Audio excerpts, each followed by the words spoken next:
Okay, this is our fun task this evening. I have this embroidery linen, Ivory Bristol 46 count, and I've wet it just with some water, and I boiled some water and put 2 tablespoons. Now I'm using just some beans, old Starbucks beans that I had, that I ground up, and I put them in my grinder and got 2 tablespoons worth of beans. And like I said, I boiled some water, about 190, no, maybe it was 210 Fahrenheit, in my kettle. And I've let it sit here. It's been about an hour now, so it's cooled down enough, I think.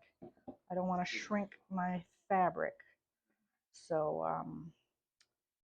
I am going to scrunch it, and I've wet it, like I said. It's just how big is this? 11, almost 12 inches by 18-inch pieces of Weigart Ivory Bristol linen. So it's really white, as you can see. And it is a 46 count, which I'm going to use on my cross-stitch piece for winter stitch camp, I think, from Colorado Cross Stitcher. We're doing that starting tomorrow, so I thought I'd better get this dyed up and dried. And I want it to be a little, I should go get the pattern so you can see what, well, it's a printed copy, so you're really not going to see what color the linen's supposed to be, but it's supposed to be a beige kind of a look in the back instead of the bright white. So that's why I thought coffee dyeing would be the easiest and quickest. I don't want to attempt the RIT dye yet. I haven't done that yet, but need to study up on that a little bit more before I attempt it. I shouldn't be nervous, but I've never done it before. So I talked to a few ladies today at my craft store, and that we meet together weekly, and one of the ladies said she just boils her coffee and cools it off, and then she just dunks it. I told her maybe 30 minutes to sit in here, but she thinks maybe 15 minutes. So that's what I'm going to try. I'm going to set my timer for 15 minutes, and I'm going to scrunch it, try to keep it at a scrunched level, because I wouldn't mind a little bit of modeling on the background of it.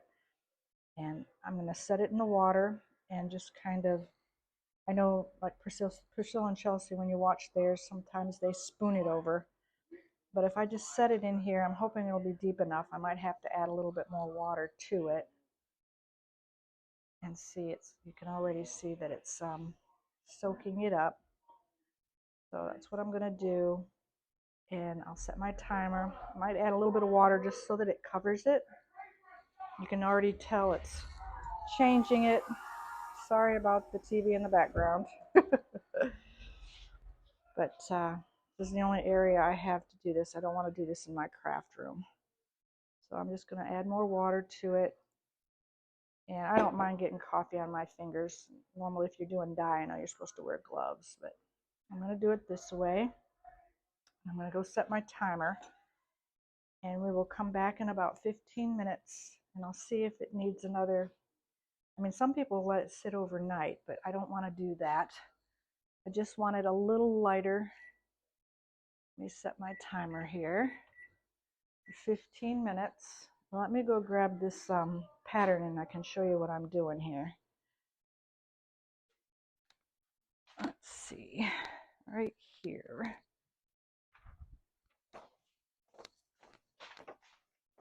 But I think I mentioned with Colorado Cross Stitcher's pattern, you have to have an animal in it. So I've got some birds in here, and that's why I thought I would start this, as well as Katie from So Tattered showed it on her Instagram, and I thought it would be just the cutest. This is showing more yellow because my printer is going out. It's really more of a beige cream in the back instead of a bright white. And with the blue flosses and stuff, I thought this would be a good one. And I'm hoping I can get this started tomorrow with everyone else and see how far I get through the month of February and do my first cross stitch camp with the Colorado Cross Stitcher and just have a little fun and stitch with others.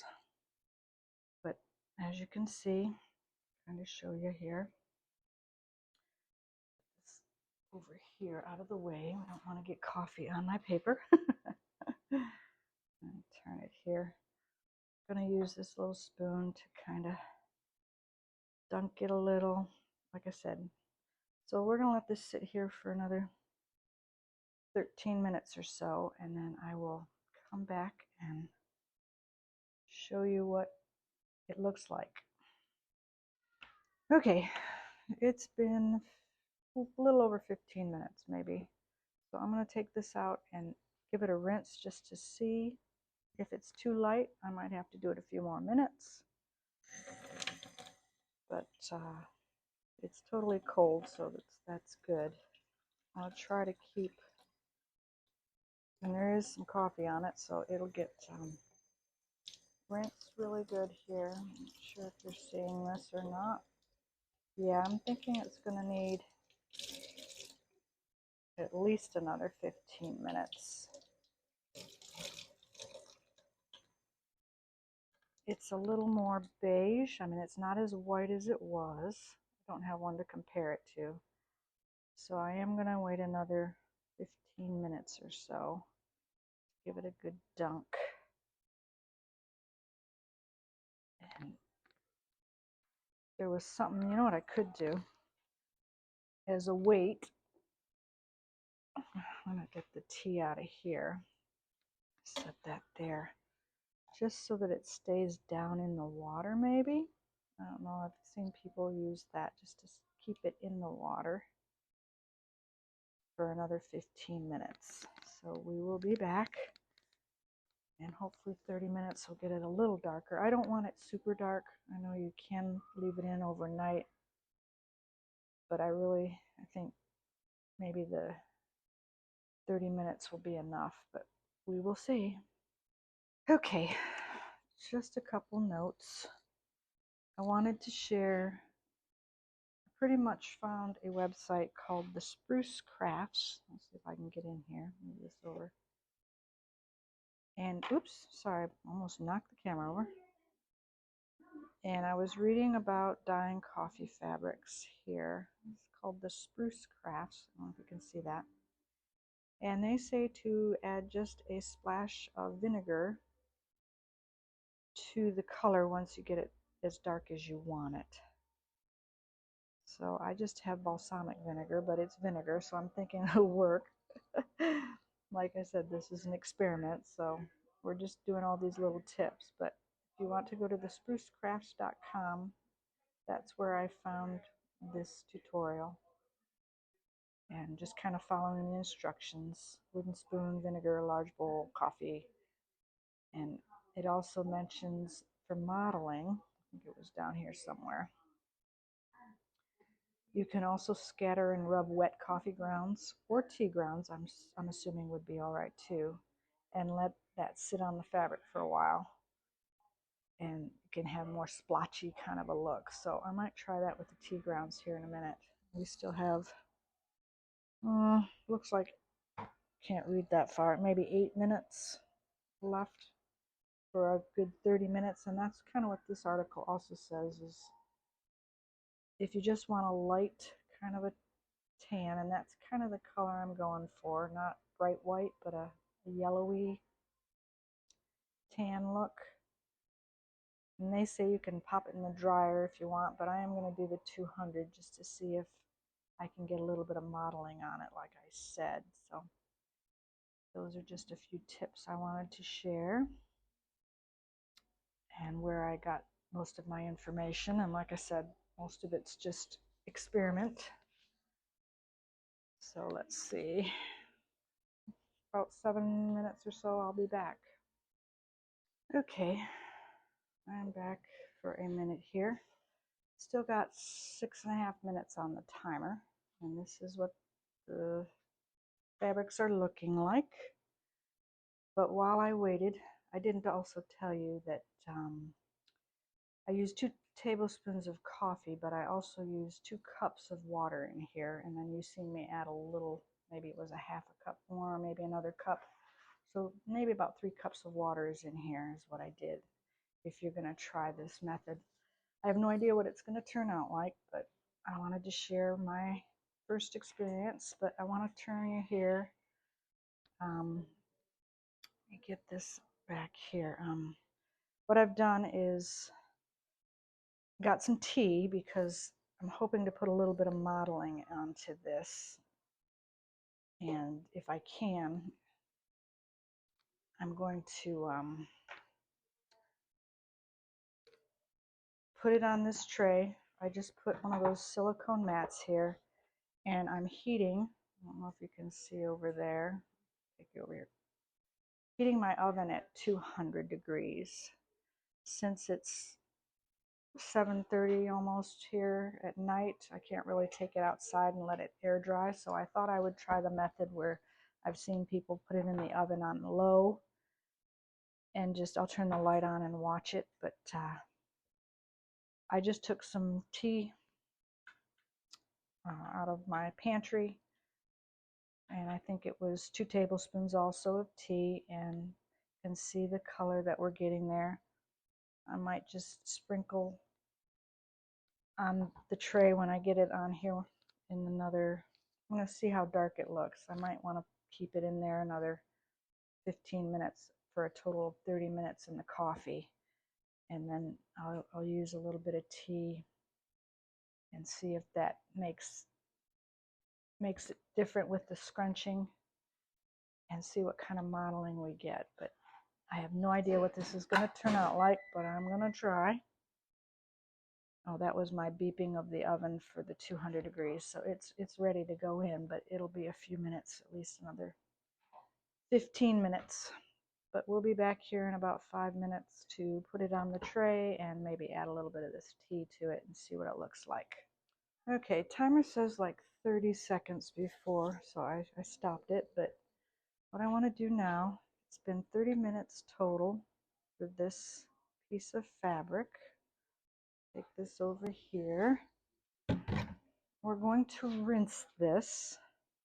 I think I have it dark enough, and there's probably going to be coffee grounds in there because I didn't strain it when I put it in the hot water. I just let it, and it's kind of, you can see it in the fabric.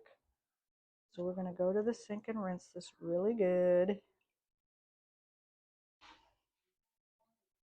I'd bring you over here, but this is just going to be quicker to rinse it over here.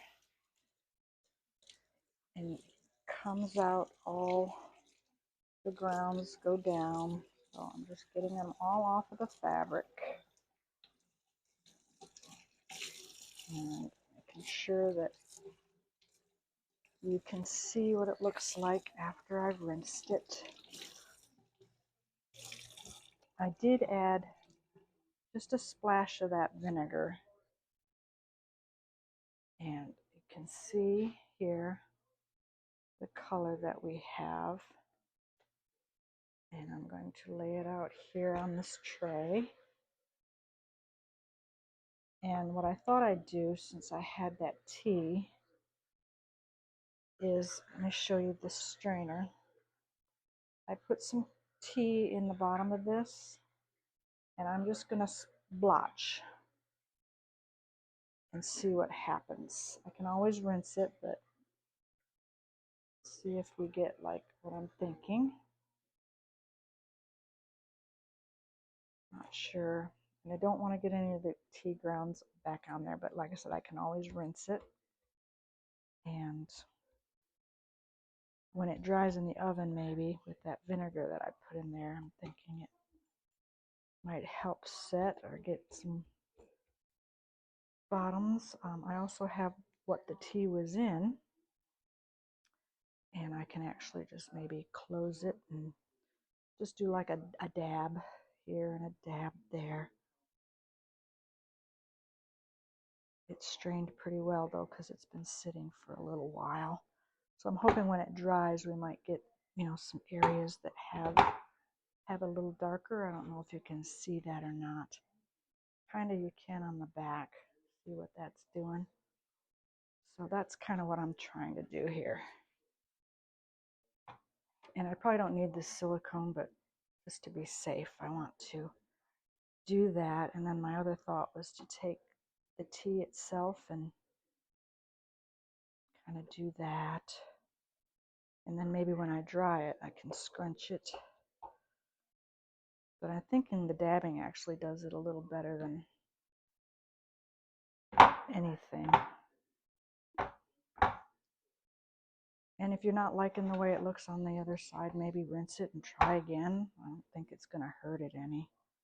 I am getting a little bit of tea here and there. Trying to avoid that. I thought of setting these in the oven in some spots, but we'll see. Like I said, it's just kind of, I turn this around, you can kind of see when I had it sitting on the napkins what it does. That's kind of the effect I'm trying to do on the fabric. But I probably don't need to leave them, but just do this till you like what it looks like, I'm thinking. That is my plan. I think this thing is working the best, actually. I put a little bit of tea in these, but being that they're strainers, it looks like this has got more of a fine mesh. See, and whenever I find a piece, I'm picking it out, although it probably would leave a darker spot if I baked it with those pieces on there. I am liking the way that's looking, though. Maybe a little bit more over here. Trying to avoid any dark black spots when I bake it in the oven, just to get it dry. I think what I was doing with the strainer over here is probably not necessary. I might rinse it one more time. I don't want to rinse out any of the splotches though, so. And I guess you don't have to dry it totally flat, because maybe if you leave it a little wrinkly, I've seen, you know, kind of scrunch it here and there where you want the tea to set more. But I think that's the color I was looking for. I don't know if it's showing really very well on the camera. But let's put it in the oven, and when it's dry, I'm not sure how long it's going to take to dry. I think I'm really pleased with that look. This has been fun. I might have to do this a little more with some of the whites that I have. And let's clean my hands off a little bit. Maybe like I've seen Priscilla and Chelsea do theirs where they scrunch the ends or whatever, but let's see what that looks like. All right, it's going to go in the oven at 200 degrees, and don't walk away from it is what I've heard, so I'm going to just watch it. I'm not sure how long it'll take, but I'll be back when it's dry.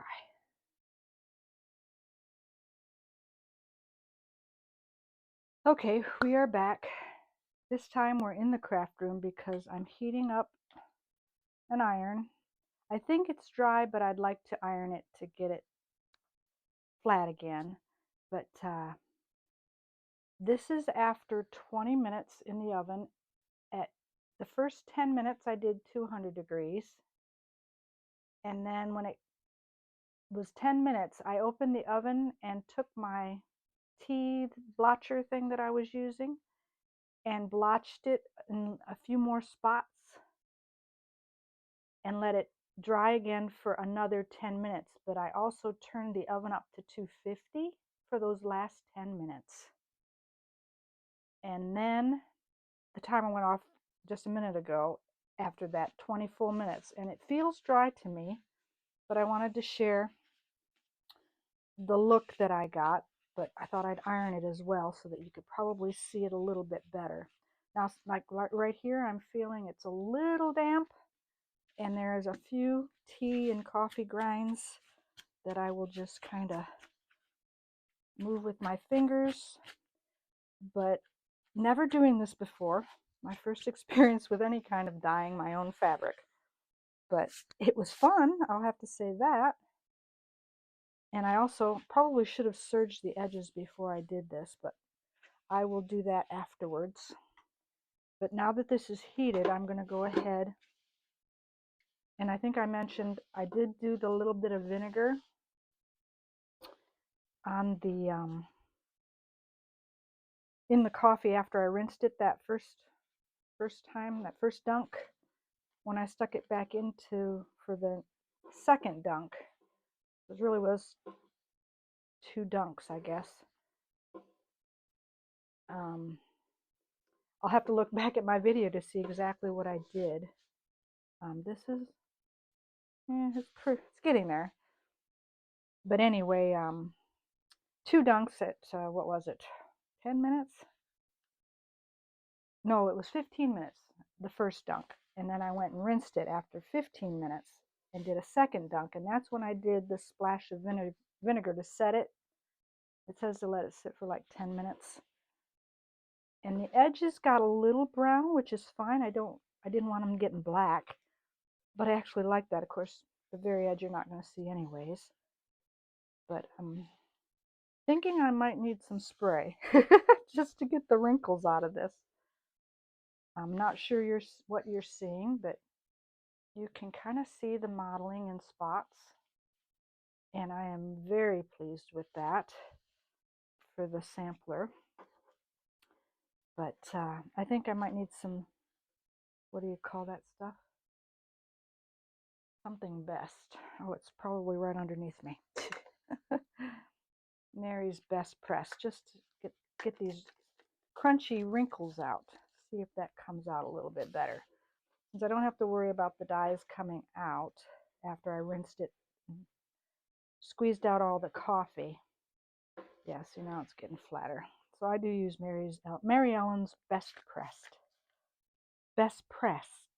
Boy, that's hard to say. Best Press.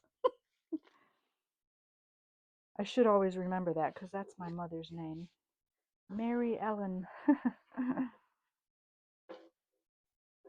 So now with that Best Press, you can actually see, you know what I like to use? I should be using it. This is my pressing pad, but I always use a, what do you call this? A wool mat. See, and you can probably see that color even better now that it's ironed. So I am very pleased with my first coffee dunk because I didn't want bright white for that. Did not. And like I said, this is a 46 count fabric. If you're wanting to experiment with 46 count fabric, I did print off, it wasn't the one I showed you earlier, because I found, was it Spruce Crafts or something like that? I should go and grab, let me go grab what I printed off, because I pretty much followed their steps and just, like I said, experimented a little bit with the blotching. They don't tell you to do any of that, but I wanted to model it, so that's kind of why I did those steps. But they talk about the vinegar and setting it for 10 minutes. So that last 15 minutes is what I did with the vinegar. I waited 5 and I put the vinegar in and let it sit for another 10. So a total of 30 minutes soaking is what I did. And then to dry, it took 20 minutes to dry. The first 10 minutes was on 200. And then when I reset it, I blotched it one more time with the tea bag thing. And then did another 10 minutes at 250 degrees oven.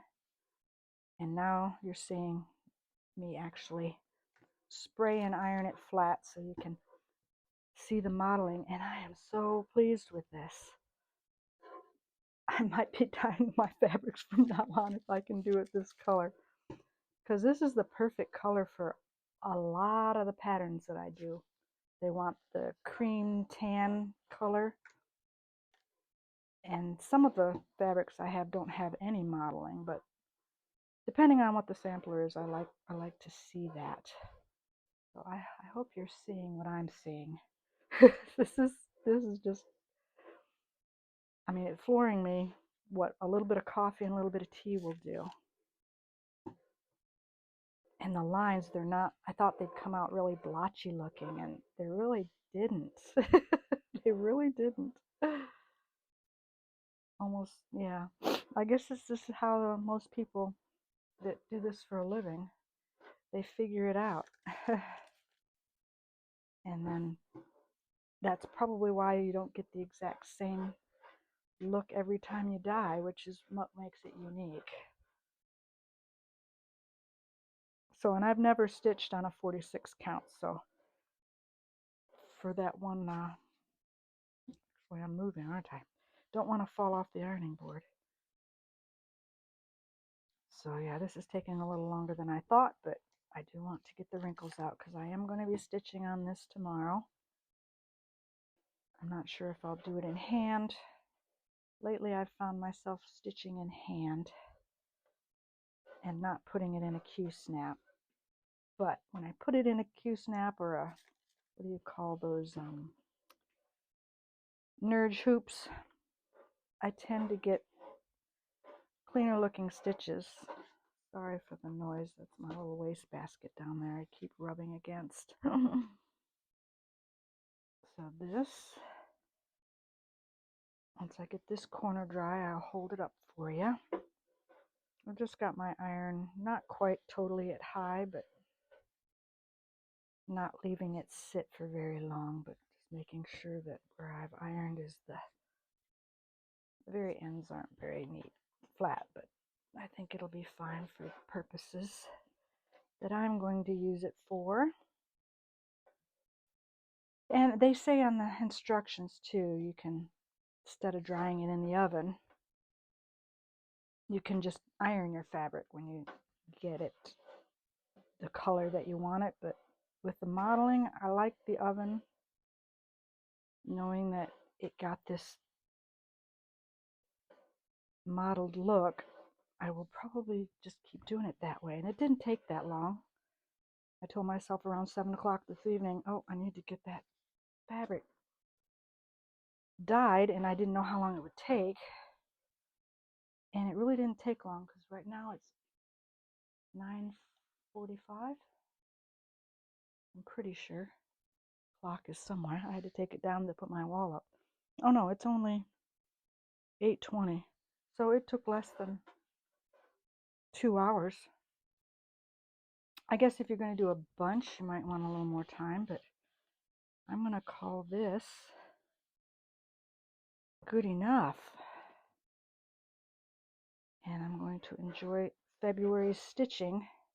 Winter camp will be my first time doing that as well. I've heard about it the last couple of years, but never joined in because I wasn't sure what was required, and thought, okay, I'm just going to do it. All right, let me turn this off, and I will hold this up. Make sure this is on the off position. There we go. Give that one last little press. All right, set this on my mat over here, and let me hold this up for you a little closer so you can see. I'm going to do this. Oops, sorry, just moved you. But that's a pretty good picture right there. But I got my light on really bright, so I am really liking the way that looks. Not too much, but it does have a modeled look to it. So I am going to actually post this on my YouTube for everyone to see. Not to be afraid of coffee dyeing anyways. Noticed a little wrinkle there when I held it up. I mean, I would do that again in a heartbeat. So that is my experience for dyeing with tea and coffee. Just under 2 hours is all it took for an 11 by, what did I say? 11 by 7 or 6? No, 8 really. That's what this looks like. But that is my piece of fabric that I'm going to use. And I guess it doesn't matter which side, or maybe it does, I don't know. But I guess you just pick which one if you don't want as much modeling. I think this side has got a little less. But if you want more modeling, you've got that side. So I'll have to decide exactly where I want that piece. It's going to take up most of it, I'm thinking. But I guess I'll find out when I start stitching it. So thanks for joining me. I'm glad I got to experience that, and like I said, I will do this again.